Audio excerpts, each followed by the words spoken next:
भद्रं कर्णेभिः शृणुयाम देवाः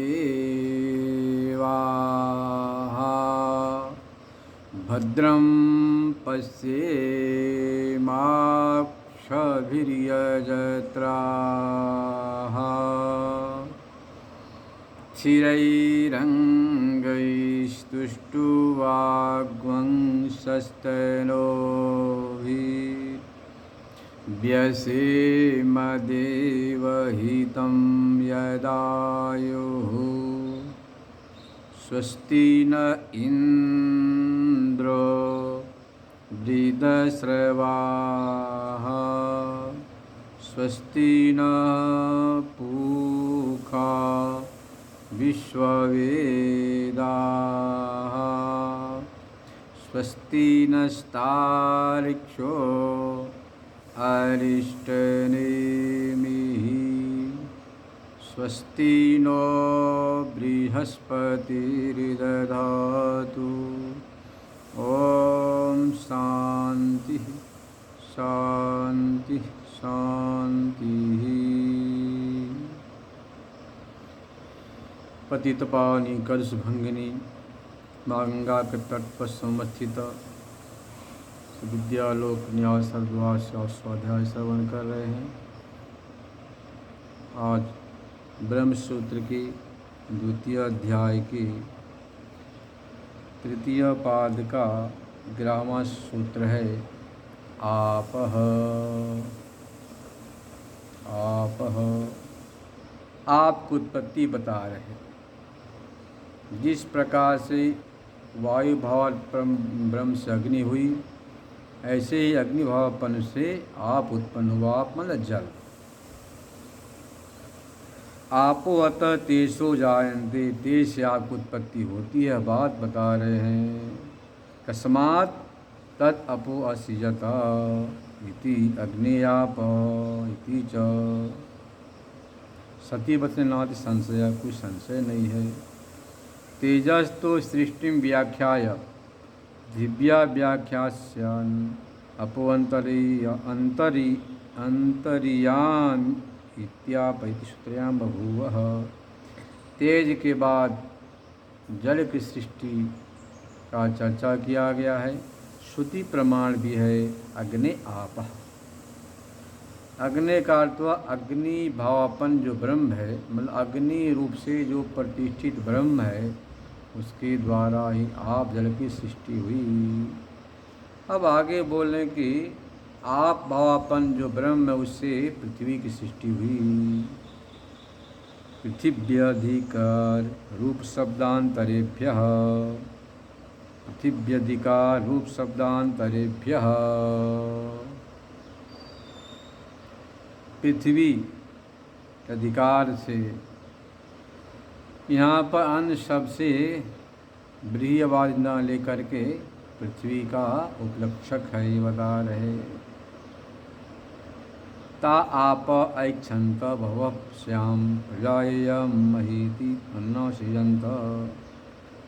ता मतलब उस, आप मतलब जल ने इच्छन किया, भव्य श्याम प्रजाये मही, बहुत उसमें हूँ, इसलिए अन्नम अस्य अन्न का सर्जना किया, सर्जन किया।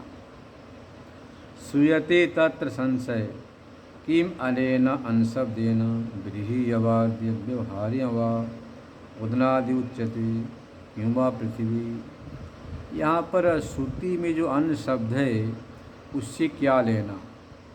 व्रीहि मतलब धान, यव मतलब जव आदि, ओदन लें, अथवा जो है अन्न की लक्षण पृथ्वी में करें।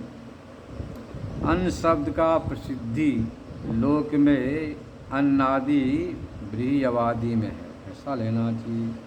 तस्मात् यत्र क्वच वसति तदिव भूयिष्ठम अन्नम जायते। जहाँ अधिक वर्षा होता है बहुत अधिक अन्न होता है, ऐसी श्रुति भी है। इसलिए पूर्व कहता भैया अन्न शब्द से आपको ये व्रीहवादि अन्न लेना चाहिए। व्रीहवादे भी सती वर्षणे भोगोज होती, न पृथ्वी, पृथ्वी नहीं होती है। ऐसा पूर्व पक्ष के प्राप्त होने पर सिद्धांति कहता एवं प्राप्ति ब्रूमः। हम कह रहे हैं पृथ्वी एव इयम अन्न शब्देन अद्भ्यो जायमान वक्ष्यते। यहाँ पर अन्न शब्द से पृथ्वी की विवक्षा है। क्यों? अधिकार रूपा शब्दांतरा च, यहाँ पृथ्वी का प्रसंग अधिकार चल रहा है। अधिकार तावत तत्तेजोशीत तदपोशीत, अब के बाद पृथ्वी इति महाभूत विषय बढ़ते। यहाँ महाभूतों की सृष्टि का विषय है, इसलिए यहाँ इसको लेना चाहिए। तत्र क्रम प्राप्तम पृथ्वी महाभूतम विलंघ्य न अकस्मात् गृही आदि परिग्रहो न्यायः। क्रम से प्राप्त पृथ्वी आदि महाभूत को अतिक्रमण करके अकस्मात मतलब एकाएक गृहादि ग्रहण करना ठीक नहीं, उचित नहीं है, इसलिए वही लेना चाहिए। और रूप विभाग के शेष में है पृथ्वी के अनुकूल कि यत् कृष्णम तद अन्नस्य, जो कृष्ण रूप है वह अन्न मतलब पृथ्वी का है। यहाँ पर किस शब्द से जो श्याम काला वर्ण है पृथ्वी का बताया है। नहीं ओदनादे हर्ष कृष्णत्व नियमो अस्ति। ओदनादि मतलब चावल आदि में कृष्णत्व का नियम नहीं है। कहते हैं पौराणिका भी पृथ्वी छायाम सर्वरी उपदिशंति। पौराणिक लोग भी कहते हैं पृथ्वी की छाया सर्वरी है, मतलब कि अनरात्रि। इसलिए कृष्णाभास रूप से किस सबसे पृथ्वी को लेते हैं। तद यद अपाम सरासी तत्समहन्यत सा पृथ्वी होत। जो जल में था वह महान कठिनताओं को प्राप्त हुआ, उसे पृथ्वी हुई। वेदांत श्रुति भी कहती है। वेदांत उपनिषद के प्रथम अध्याय के दूसरे ब्राह्मण का दूसरा मंत्र है। पृथिव्याम औषधया औषधिभ्यो अन्नम। यह भी है कि पृथ्व्या औषधया औषधिभ्यो अन्नम, यह भी कहा गया है। इसलिए तस्मा पृथ्वीयम अन्न शब्देन, यहाँ पर अन्न शब्द से पृथ्वी को आप ग्रहण करना। अब आगे 13वां अधिकरण, इसका नाम है तदभिध्यानाधिकरणम। तदभिध्यानाधिकरण के विषय में कार्य है। तदभिध्यानादि तो तल्लिंगात् सह, तदभिध्यानादि तो तत्लिंगात् सह किम इमानि वेदादीनि भूतानि स्वयमेव स्विकारान् सृजन्ति आहुष्वित स्वपरमेश्वर इव तेन तेन आत्मनावतिष्ठमान विधायन् तम तम विकारं सृजति इति संदेह सति प्राप्तुं तावत् स्वयमेव सृजन्ति इति। कहते भाई देखो वेदादि भूत जो आकाश आदि हैं स्वयं ही स्विकार का सर्जन करते हैं, अथवा परमेश्वर ही वियत मतलब आकाश वायु अग्नि भावपन्न हो करके वह चिंतन करता विकारों को सर्जन करता है। ऐसा संदेह प्राप्त होने पर पूर्व पक्षी कहता देखो भैया आकाशाद वायु वायु अग्नि स्वतंत्र रूप से पाठ करने से यहाँ पर उसी से सृष्टि मान लो। ननु अचेतना स्वतंत्र प्रकृति प्रसिद्धा। अचेतनों की स्वयं स्वतंत्र प्रकृति प्रतिसिद्ध है, ऐसा कोई कहे नहीं से दोष, ऐसा नहीं कह सकते। तत्तेज ऐक्षंत ता आप ऐक्षंत यदि भूतान विचेतन श्रवणात्।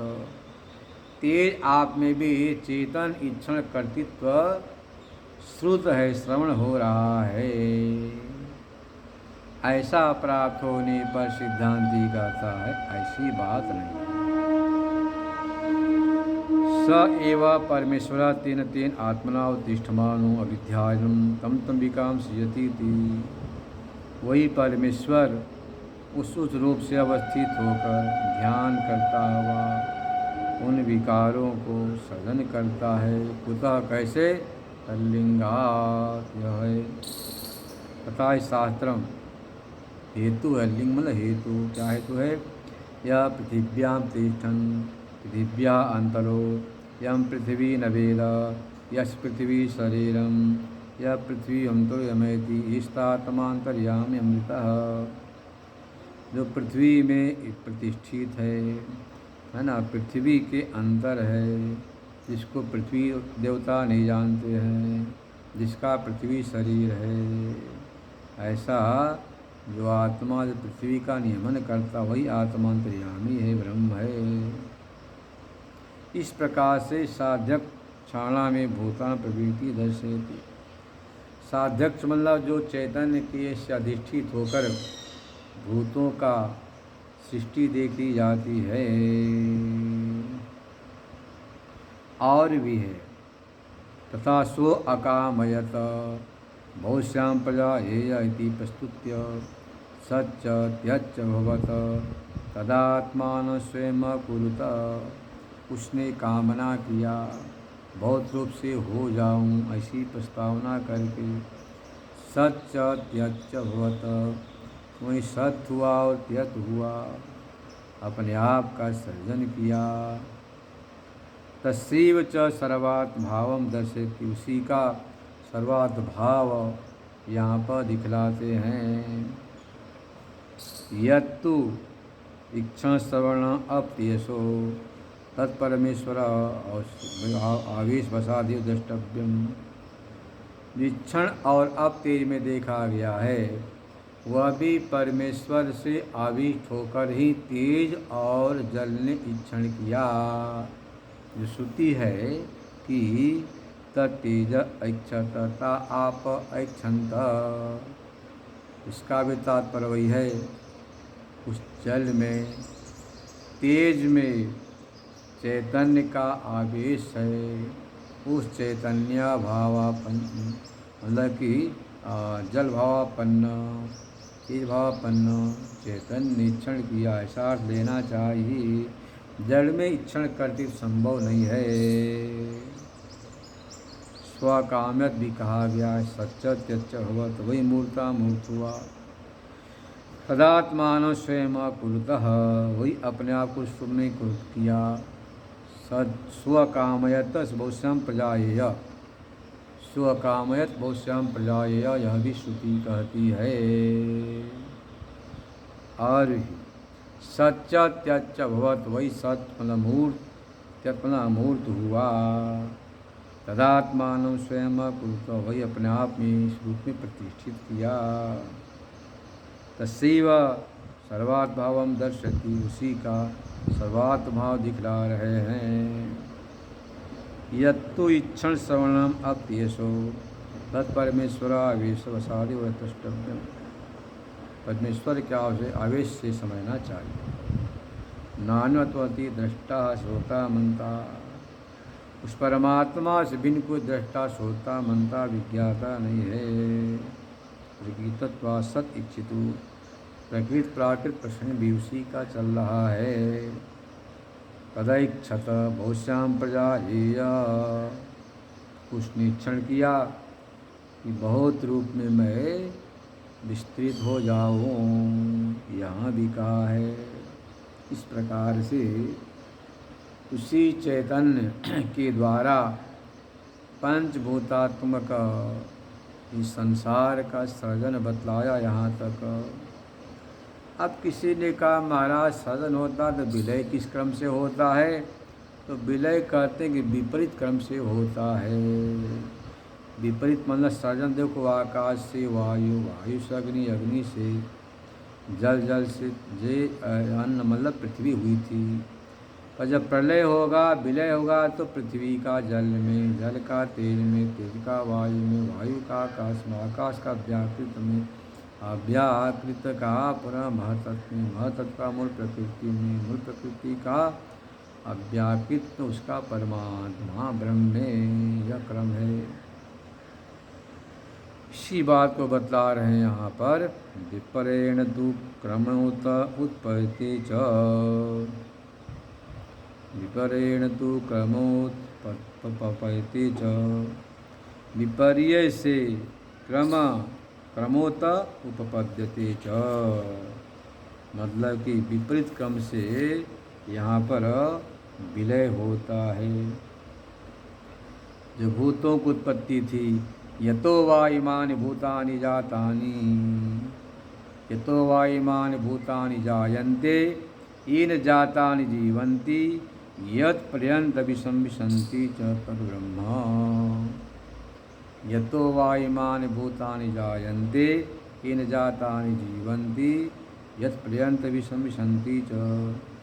जिससे भूत प्राणी उत्पन्न होते हो, जिससे उत्पन्न होने में स्थित रहते हो, इसमें विलय को प्राप्त करते हो, तात् भाव को ही ब्रह्म है। तत्र अनियमो आविशेषात् प्राप्त। किसी ने कहा क्या नियम है, कहता नियम नहीं भाई, नियम है। हाँ, सवा उत्पत्ति क्रमशः सत्वात् प्रलय क्रमां। जैसे उत्पत्ति क्रम वैसे प्रलय का क्रम होना चाहिए। तब कहते हैं कि एवं प्राप्ते तत्व ब्रूमः, हम कहते हैं विपरेण तु प्रलय क्रमो उत्पत्ति क्रमाद्भुतमर्हति। उत्पत्ति क्रम से विपरीत होता है, जैसे लोक में देखा जाता है। सोपानम आरूढ़ क्रमेण, आप सीढ़ी पर चढ़ते हैं, उससे विपरीत क्रम से उतरते हैं। ऐसे मिट्टी से घट स्रावादि उत्पन्न होते हैं। पुनः जब टूटते हैं तो पहले टुकड़ा टुकड़ा होगा, फिर मिट्टी में विलय होगा। ऐसे यहाँ पर विपरीत क्रम से लेना। जगत प्रतिष्ठा देवर्षि पृथ्वी अप्सु प्रलीयते ज्योतिषि आपः प्रलीयन्ते ज्योतिर्वायो प्रलीयन्ते इत्येमाद्वैसी श्रुति है। उत्पत्ति क्रमात् उत्पत्तो एव श्रुतौ श्रुतत्वात् नापि भवितुमर्हति। उत्पत्ति क्रम विलय क्रम में आप लगा नहीं सकते हैं, योग्य है। इससे विपरीत क्रम से विलय होता है। यह बात इन्होंने बड़े विस्तार से यहाँ बताया। अब यहाँ एक दूसरा अधिकरण प्रारंभ करते हैं। अंतरा विज्ञान मनसि क्रमेण तल्लिंगायति चेन्न विशेषा। 15वां सूत्र। अंतरा विज्ञान मनसि क्रमेण तल्लिंगायति चेत् न विशेषा। अब यहाँ पर दूसरी बात बता रहे हैं कि यहाँ जो श्रवण है उत्पत्ति क्रम दूसरे क्रम से। अंतरा विज्ञान मनसि, आत्मा भूतों के मध्य में। एतस्मा जायते प्राणः, प्राणात् श्रद्धा इत्यादि है। बुद्धिं तु सार्थिं विद्युं न प्रक्रमेव च। एतस्मा जायते प्राणो कि मन सर्वेन्द्रियां च। इसके बाद है खम मल आकाश वायु ज्योति याव पृथ्वी सुधारिणी मुंडकोपनिषद। ऐसा किसी ने शंका किया। भूतानाम उत्पत्ति प्रलय अनुलोम प्रतिलोमाभ्याम भवता। ठीक है, भूतों की उत्पत्ति विलय अनुलोम और विलोम क्रम से हो जाए, पर आत्मा की जो उत्पत्ति है, प्रलय है, वह दूसरे प्रकार से कही है। ऐसी कही है कि तस्मा जायते प्राणो, प्राण मन इंद्रियां। फिर कहा कि खम व आकाश वायु ज्योति आप पृथ्वी सुधारिणी। तस्मात् पूर्वोत्पत्ति क्रम से पूर्व में कह दिया है आपका प्राण आदि का, मन का, इंद्रियों की उत्पत्ति। तो कहते नहीं, ऐसी बात नहीं। यदि तावद भौतिकानि करणानि ततो भूतोत्पत्ति प्रलयाभ्यामेव उत्पत्ति प्रलयो होते नैतयो क्रमांतर प्रत्ययम्। देखो भाई, यदि भौतिक करण हैं इंद्रियां, तो भूतोत्पत्ति प्रलय के द्वारा ही उनकी उत्पत्ति प्रलय हो जाएगा। नए तय हो क्रमांतरम, उनका क्रमांतर खोजने की आवश्यकता नहीं है। भवती च भौतिकत्वे लिंगम करलानाम, कहते भौतिक में करण हो जाएगा। अन्वय में सौम्य मन, आपोमय प्राण, तेजोमयी वाक इत्ययम जातीयकम। हे सौम्य, अन्नमय मन है, पापोमय प्राण है, तेजोमयी वाक है। इस प्रकार से कथन किया गया है। अन्नमय मन है, आपोमय प्राण है, तेजोमयी वाक कहा गया है। यह कथन क्वचित भूतानाम करणानाम ब्राह्मण प्राव्यक न्याय नेतव्य। एक होता है ब्राह्मण परिव्राजक न्याय। देखो, जो ब्राह्मण है वह परिव्राजक है, परिव्राजक है वो भी ब्राह्मण ही तो है। और विशेष रूप से कहते हैं कि भाई परिव्राजकों में जो ब्राह्मण परिव्राजक को ले आओ। मतलब कि विशेषता क्या है, ब्राह्मण के साथ वैशिष्ट परिव्राजकत्व है। तो कहा ना, ब्राह्मणेभ्यो दधि दीयताम तक्रम च परिव्राजकेभ्यः। ब्राह्मणों को दही दो, परिव्राजकों को तक मतलब छाछ दो। तो ये जो परिव्राजक शब्द विशेष है, इसे यहाँ पर भी विशेष रूप से कथन किया गया है। पर दोनों ही भौतिक हैं, कोई फर्क नहीं पड़ता है। हाँ, आथर्वणे तो समाम नायकम करणानां भूतानां च न तत्रोत्पत्ति क्रमोच्यते। अथर्वण उपनिषद में भी कहा गया है, न उत्पत्ति क्रम तथा नत्रा पृथक भूत क्रम करण। भूत क्रमात् करण क्रमावनायते। भूत क्रम से भिन्न क्रम कहा जाता है। प्रजापति इदम अग्रे आसीत, स आत्मानम् ऐच्छत, स मनोऽस्यत, तन्मनेव आसीत, तदात्मानम् ऐच्छत, तद्वाचं सीत इत्यादि। प्रजापति सृष्टि की प्रारंभ में था, हिरण्यगर्भ वह अव्याकृत था। आत्मानम अपने आप की क्षण किया अपने आप में, उससे मन उत्पन्न हुआ, मन इवासीय, तदात्मनो अच्छेद उसने संकल्प किया, उससे वाणी का सर्जन किया। तस्मात् नास्ति भूतोत्पत्ति क्रम से भंगः। इसलिए भूतोत्पत्ति क्रम का जो आपने कहा व्यतिक्रम या भंग नहीं होता है। इस प्रकार से समन्वय कर दिया। अब एक और सूत्र देख लें। चराचर व्यपाश्रयस्तु स्यात् तद्व्यपदेशो भक्तः तद्भाव भावित्वात्।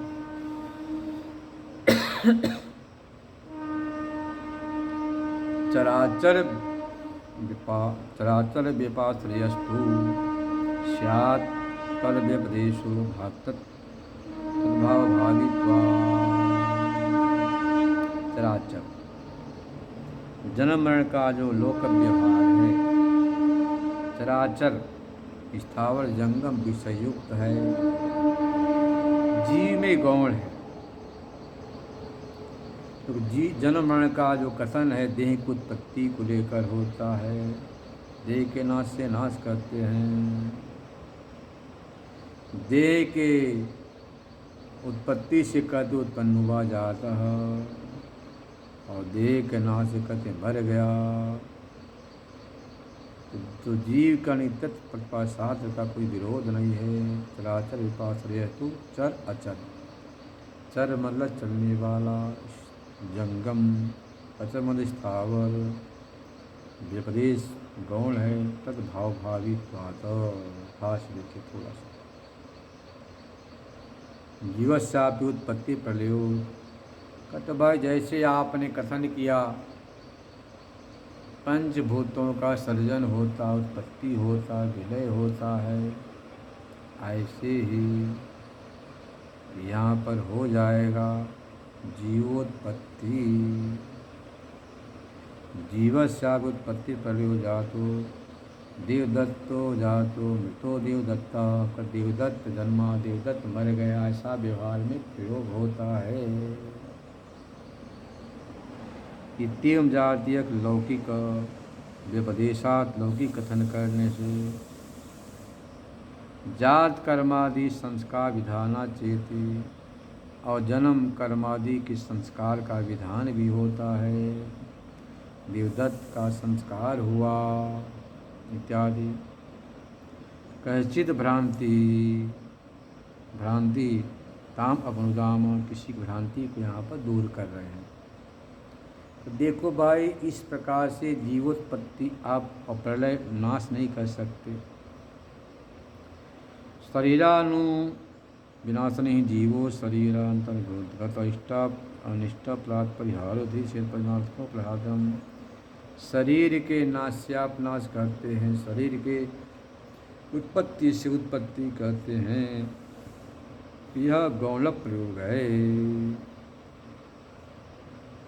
श्रूयते च जीवापेतम वाक्वेदम म्रियते न जीव म्रियते, छांदों में स्पष्ट कर दिया। जीव से युक्त हुआ किल मृत, जीवा पे जीव से अपेत रहित, अपेत का होता रहित, जीवात्मा से चित ज्योति से अलग हो गया, अपेत हो गया तो कह दिया मृतः, जीवो न म्रियते। तो जीवात्मा का मरण नाश नहीं होता है। हाँ, मतलब उससे संबंध हो गया शरीर से तो कह दिया जन्म हो गया, और चित ज्योति का शरीर से वियोग हो गया तो कहते मर गया। प्रवातों में जीवो न मृति, जीव न मरती है न जन्मती है, जीवात्मा न मरती है न जन्मती है। लौकिक जन्म मरण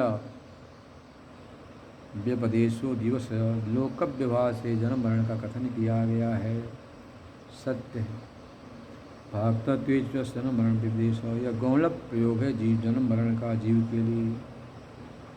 मुख्य क्या है? कहते चराचर विपाश्रय, स्थावर जंगम सही विषय जन्म मरण शब्द, स्थावर जंगम को लेकर के ये जन्म मरण शब्द का प्रयोग है। स्थावर जंगमानि ही भूतानि जायन्ते च म्रियन्ते च, स्थावर और जो जंगम है जड़ और चेतन मरते जन्मते हैं। तद विषयो जन्म मरण शब्दों मुख्यो संतो तस्थे जीवात्मनि उपचर्येते, उनके विषय में जन्म मरण शब्द का मुख्य प्रयोग है, जीवात्मा में उसका उपयोग होता है, उपचार से प्रयोग होता है। जैसे चंद्रमा के ह्लादकत्व प्रसादकत्व को लेकर बालक के मुख में प्रयोग करते चंद्रमुख है यह। तद्भावादित्वाद शरीर प्रादुर्भाव तिर्भाव सतो जन्म शब्द होता नाशतो, शरीर के प्रादुर्भाव से कहते जन्म हो गया, भाव से कहते मर गया। वास्तव में शरीर को लेकर प्रयोग है। नहीं शरीर संबंधा न जीव जातम मृतवा किंजयति, शरीर संबंध के बिना जीवात्मा के जन्म का मरण का प्रयोग कहीं होता ही नहीं है। सवायम पुरुषो जायमानः सेदं विसंपद्यमानः स उत्क्रामन् प्रियमाणः, और यह पुरुष उत्पन्न होता हुआ शरीर में आता हुआ। इति च शरीर संयोग वियोग निमित्तो जन्म मरण शब्दो हेतु, शरीर के संयोग और वियोग के निमित्त से जन्म मरण शब्द का प्रयोग होता है। और जात कर्मादिक विधान भी देव के लेकर होता है कि प्रादुर्भाव जन्म हुआ, अमुक संस्कार करना चाहिए, अमुक नहीं करना चाहिए। जीवस्य परस्मात्मनोत्पत्ति भेदादीनां विवस्ति नास्ति, जीव का उस परमात्मा से आकाशादिक समात्पत्ति होता है नहीं होता है, इस बात को उत्तर शुद्ध से देंगे। उत्तर देह के आश्रय से तावत जीवस स्थूलोत्पत्ति प्रलोभ नष्ट तत्नुष्ठो, देह के आश्रय से जीव का उत्पत्ति प्रलय नहीं होता है। यह जो है आपका स्थूल उत्पत्ति प्रलय नहीं है। इस सूत्रकार ने इसमें बताया, मतलब कहने का भाव यह है कि शरीर की उत्पत्ति से जीवात्मा की उत्पत्ति नहीं होती है, शरीर के नाश से जीवात्मा का नाश नहीं होता है। और कथन किया है तो वह गौण प्रयोग किया गया है। वास्तव में आत्मा तो अजर है, अमर है। जैसे हम कहते हैं ना, अयो दहती, अग्नि में दाहकत्व है, पर लोग क्या कहते, लोहा जला दिया, चिमटा जला दिया, तावा जला दिया, कढ़ाई जला दी, क्योंकि अग्नि से इतना तादात्म्य हो गया कि तत्सानिध्य से हम दाहकत्व का आरोप कर देते हैं लोहे में। ऐसे ही शरीर से चित ज्योति का तादात्म्य होने से कह दिया कि यह जन्म लिया, आत्मा का जन्म हुआ, आत्मा का मरण हो गया। पर वास्तव में आत्मा अजन्मा है, न जन्मती है न मरती है। यह कहने का तात्पर्य है। देखो, आप लोगों ने यह श्रवण किया। कल सावन इस का द्वितीय दिन था। कल हम लोगों ने राजस्थान से पधारे श्रीमान मोटाराम जी के द्वारा रुद्राभिषेक विद्वान ब्राह्मण के द्वारा संपन्न हुआ। भगवान विश्वनाथ उनके सब परिवार को मंगल, शुभकामना, सुख समृद्धि, वृद्धि उत्तरोत्तर करते जाएं, ये हमारी प्रार्थना है। तो श्रावण मास रुद्राभिषेक का अधिक महत्व है, वो भी गंगा किनारे, गंगा द्वारे, गंगा जल से पंचामृत अभिषेक अपने आप में एक विशेष महत्व रखता है। तो नित्य अभिषेक चलता ही है। कल श्रीमान मोटाराम जी राजस्थान 16 सिटी से आए तो उनकी तरफ से हुआ। तो भगवान शंकर उनके परिवार योग क्षीण सुख समृद्धि विकास वृद्धि करते रहिए, हमारी प्रार्थना है। ओम शांति शांति शांति।